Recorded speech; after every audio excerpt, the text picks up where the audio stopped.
And we're back.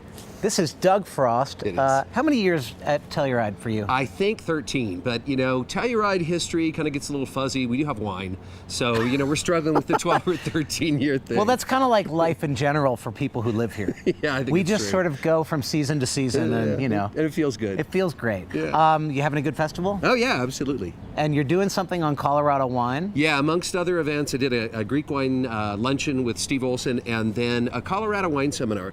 And I've done this several years in a row, and I really love to show Coloradans what great stuff, not good stuff, great stuff is being done here. Now, there's certainly a lot of pedestrian wines here. There's a lot of pedestrian wines in California. Right. There's an ocean of pedestrian wine in Europe. But I think there's a very high level of wine being made here. And I got to be honest, the sad truth is I asked for a show of hands before the seminar began. Who was from Colorado in the seminar? The only people from Colorado were the people working the seminar. I'm talking to you, okay? Yeah, listen up, seriously, people. what is the deal? I suppose their attitude is, we can taste these anywhere. No, I had a really nice selection of wines there. So it was a lot of people from outside the state who got excited, who saw what was going on with a lot of good estates. Well, it's a new thing, right? I mean, Yeah, Colorado true. probably hasn't had good wine for all that long. I know it's true. I mean, as opposed to, let's say, a place like California or maybe even Texas that can talk about being in the fine wine game for 50 years or so.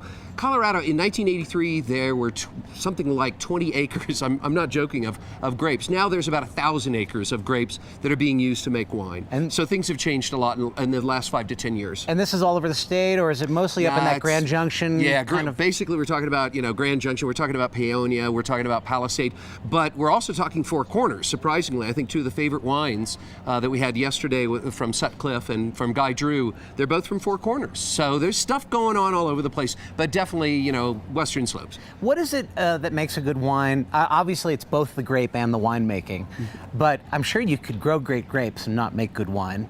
Yeah, you can screw it up. That's about the only thing a winemaker can do is screw it up.